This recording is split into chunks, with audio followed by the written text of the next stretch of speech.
Welcome to By the Cottage Hearth with Dana Maree. I'll be taking you through the journey we make as healers, the impact we're yet to make, and the words to use to describe it. Come on in. Hello, and welcome back to the By the Cottage Hearth podcast. This is episode 2.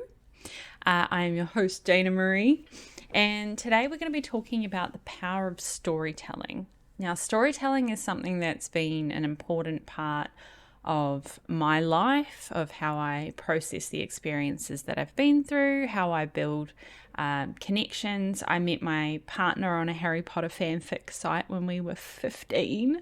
I know it's a little bit cringe when we go back because the threads are actually still there and we hurt ourselves by going back to read them, but that was a bit nostalgic. I'm also twice published, so I have a solo work, now Get Back Up, and I was also in a multi-author book. But storytelling is actually a really huge part of my work, and I think a reason behind that is a neurodivergent person. Connecting with people has been something that's been a bit of... It's caused some trauma, I think, in my life.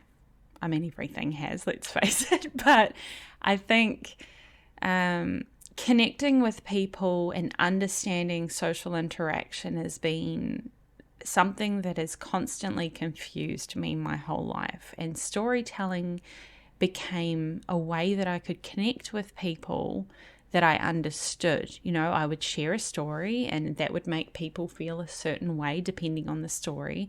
And then people would engage and react in a certain way. And it was like I understood that exchange. So that became a huge part of my communication style, the way that I interacted and engaged with people. And when it came to building my business and showing up online, I naturally leaned towards storytelling as a way of sharing my experiences, what I'd been through, what I learned from those things. And I realized quite quickly that people found it easier to engage with those stories when I was sharing, very genuinely from the heart, and they saw themselves in those stories and they would self-qualify themselves, or they would say, I really relate to that. I can see myself in that story. It was quite similar to my experience. This is how it happened for me.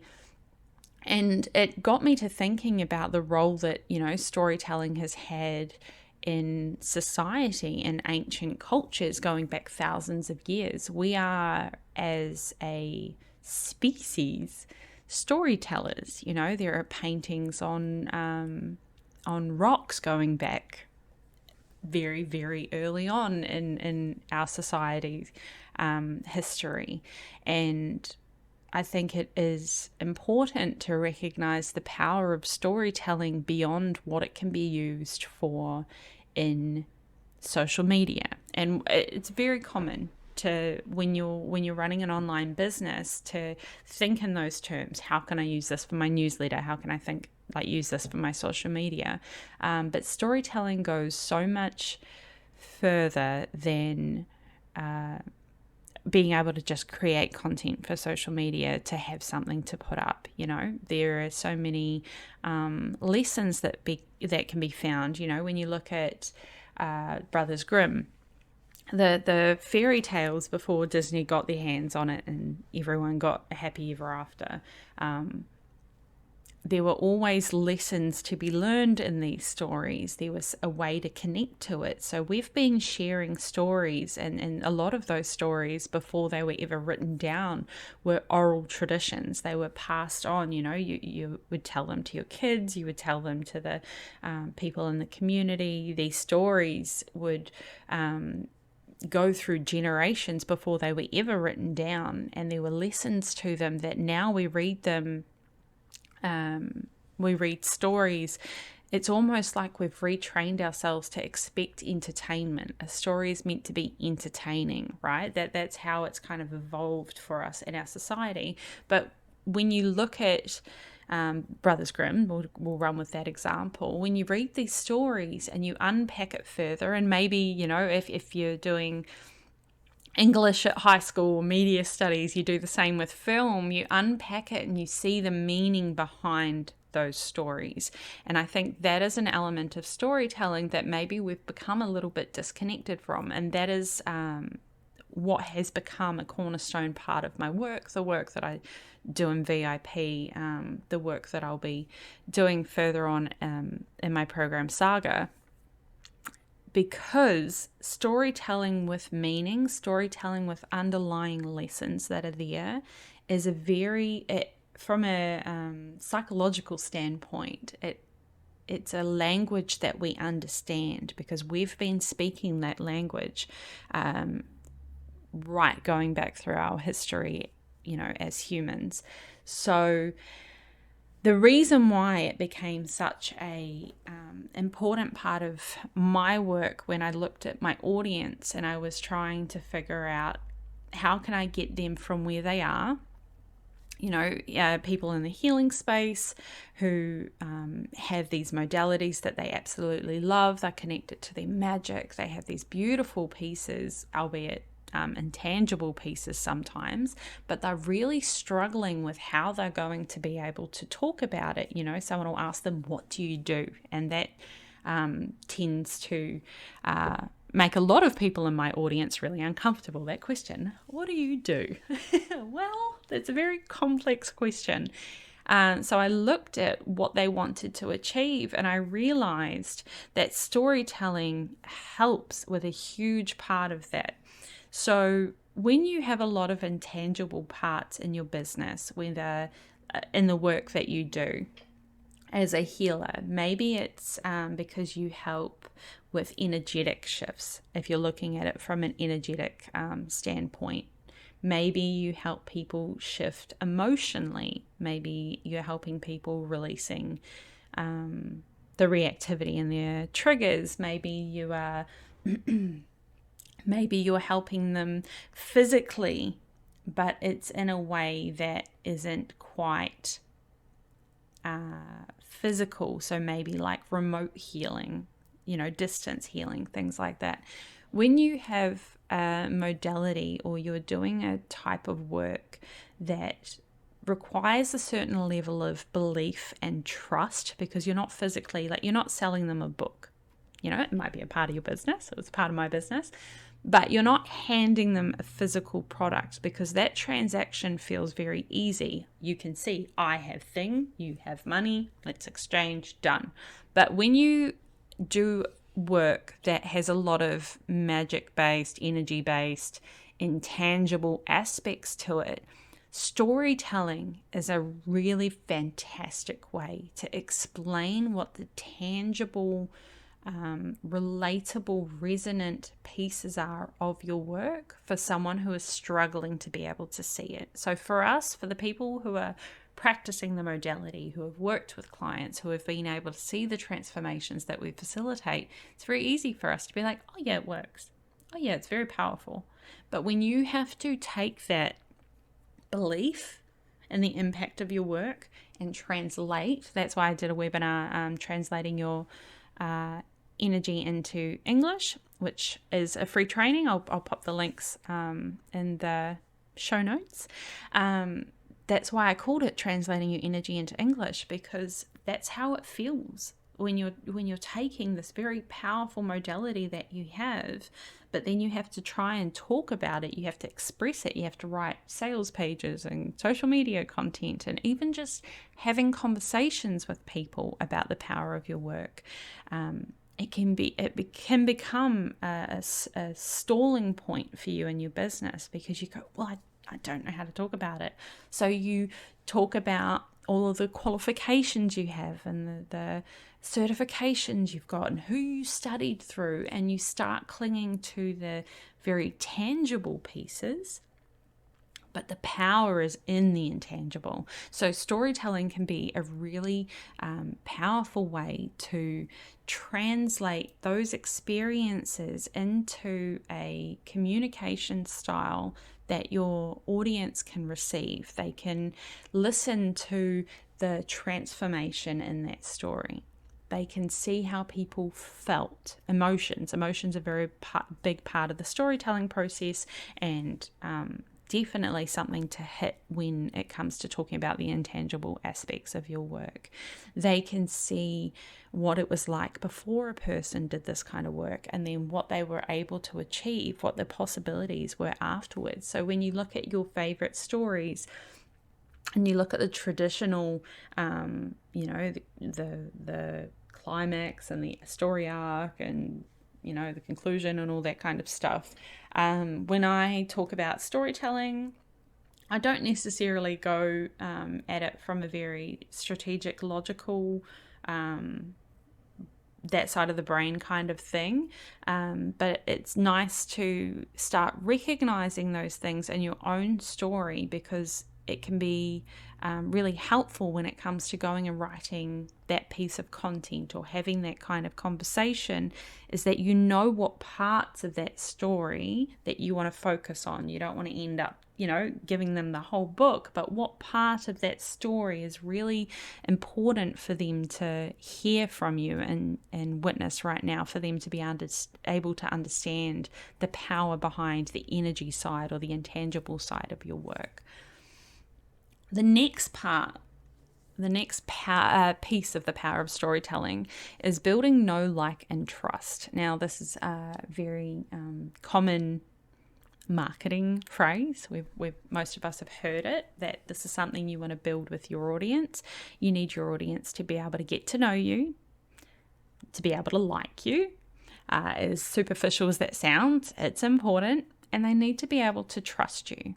And storytelling is an absolutely fantastic way of being able to hit every one of those points. You're not just being able to talk about your work and the power and the impact of your work through storytelling, but you're also going to give them an insight into who you are as a person. So when someone wants to sign up to work with you, we're going to use my own business as an example. I have opportunities for people to be able to build that know, like, and trust with me through storytelling. This podcast is going to be another avenue to be able to help to build that with my audience. But I also have Thursday lives that I do, where I show up and I talk about what's going on, and you won't be able to unsee it now if you go back to a Thursday live. But you'll hear me refer back to examples. I'm doing it right now. I'm using my business and my own experiences as a way to explain something to you, to connect with you. And the reason why I do that, well, actually, there's multiple reasons. One, my experience is my experience, my perspective, the lens I look through, the way that I see the world, the way that my lived experience of the world is mine and mine alone. So when there's certain moments of imposter syndrome, mindset wobbles that come up about like qualifications, am I authorized to talk to this? Particularly at the start of working online and having my business, that was something that would impact how I showed up, the way that I talked, the way that I spoke about my work. But I realized, okay, well, if I don't feel like I'm enough of an authority figure to speak to a particular modality or speak about certain things, what do I feel I have authority to speak to? I can speak about my life.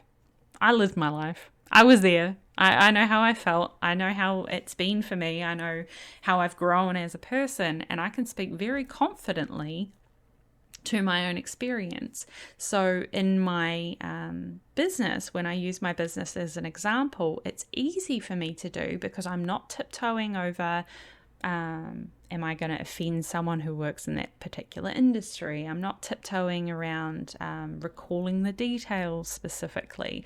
I just speak to my own experience and to my business, and that immediately removes a lot of obstacles between me and my self-expression, talking about my work and that kind of stuff. So I do my Thursday lives as a way for people to get to know me, to see how I am, to decide whether or not that they, like me, they like what I'm about. But I also do non-live pieces of content. So not just the podcast and my lives. I have social media that goes out. I have a newsletter that goes out. I have a blog that goes out. I have conversations. I participate in groups. I have, all of these ways that I can have those conversations with people and build that know, like, and trust. But I use storytelling consistently through that as a way for people to see what I'm about. I speak about with my VIP offers. I do Kiva loans, which are micro lending loans, helping people who are in parts of the world that may not necessarily have access to traditional financial like banking lending products. So that is a part of my business model. So I speak to that because if it's important for people to know that the people that they're working with are trying to make an impact in the world, those are the kind of people that I want to work with. That, once they sign up to work with me VIP, the next thing I go is, hey, I've just done another Kiva loan. By investing in yourself, you also helped me be able to invest in these people as well. And that's really important to me. That's something that was a non-negotiable in my business. I don't do that because I care what people think. Sometimes I even forget to post it on social media because that wasn't why I did it. I did it because that is a value that's really important to me and it's a part of my business.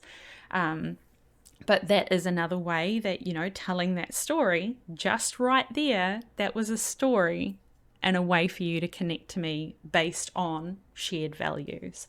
I will also talk about my experiences with moving, my passion about self-sufficiency, how I'm very nomadic, my path as a Wölfer. That's one that's usually a lot of people really respond to. Maybe it's because they're not very familiar with Norse shamanism and the path of the Wölfer. Maybe it's because they like hearing about the way that someone else is expressing their magic. But that is another insight into the person that I am and the way that I work. So I use storytelling in those, social media posts or when I'm talking about that. Another way that I do it is through my actual work with clients in a one-to-one capacity. So if you're ever on a session with me and you feel me going like this, that's because I have a sensation. It feels like a cord being pulled between a client and I. And because of the lived experience that I've had, I've lived a lot of lifetimes in my 32 years. I have a lot of experiences that wouldn't be considered normal. What is normal? That's a really dumb statement to make. I've lived a lot. I've had a lot of situations I've been in my life. So when I'm having a conversation with someone and they mention a situation in their own life that they're experiencing, sometimes I feel that pull of a thread, a common thread, a shared experience between us. And what I do is I mention it. I say, this is pulling on this, and this is what that situation was like for me, and this is how it felt for me. And having that, being able to show them how I can self-express, how I can express myself about how it felt, what that situation, the fears that I have, that will often give my clients the permission to be able to say, yes, that's how it feels for me, or set off a light bulb and be like, I never considered it that way. So it gives them something to process further. So storytelling, not even just on a content level, but in an actual work-to-work process, is a very powerful tool as a way to connect to your clients, especially as a healer when we have so much experience to draw from that we have, alchemized. And this is something I'll be speaking about in the next episode, alchemizing your experiences into wisdom. You have all of these opportunities, all of these stories to be able to draw on. And it's very common for me to hear, people in my audience or clients be like, oh yeah, but I don't really have that many stories, or I have so many stories and I don't know what to pick. And it becomes this vague thing. But if you sit down and you really reflect on, I call it mapping out your journey. If you map out your journey of where you've been to where you are now, and you look at all of those pivotal moments, those transformational moments for you, and you tell a story for each one of those, you can actually identify the parts of your story that your audience may really relate to, that may help them identify you as someone who understands where they're coming from, who has been through what they're going through and has come out of it on the other side. So you're able to show them what is possible if they go through these transformations. You're able to give them hope on the other side of it. That's something that's really important to me. I share the story of the fact that because of how I grew up, I've always been able to talk, but communication has been something that's been very difficult for me because I didn't have a lot of very good examples of it growing up as a neurodivergent person. Social interactions have been a point of confusion for me. So communication is something I've had to learn. And the reason why I tell that story is because I want to give hope to people who are struggling with it, that it is a skill set that you can learn. It is. You learn how to create a funnel, you learn how to do your website, you learn how to do a newsletter and connect your domain and all of these bits and pieces. You can learn how to communicate your work too. It is just another piece of the puzzle that you can learn. So I share that story because I want them to have that hope. I want them to understand it as a possibility for them. It isn't just something that, I'm not good at communication. It's something I'll never be good at. So that is just an example of how storytelling is really powerful in my business, why I use it in my work, and hopefully it's given you some light bulbs of your own about how it could be used in your business. If you have had any aha moments and it's really kind of shifted something for you, I would absolutely love to hear from you. You're welcome to come and send me an email, come send me a message wherever you're hanging out. Again, all of those kind of links and stuff will be in the show notes. Otherwise, thank you for listening today, and I shall see you on the next episode. Thank you for listening to this week's episode of By the Cottage Hearth with me, your host, Dana Maree. Make sure to like, subscribe, and follow on whatever platform you're on to be notified of new episodes.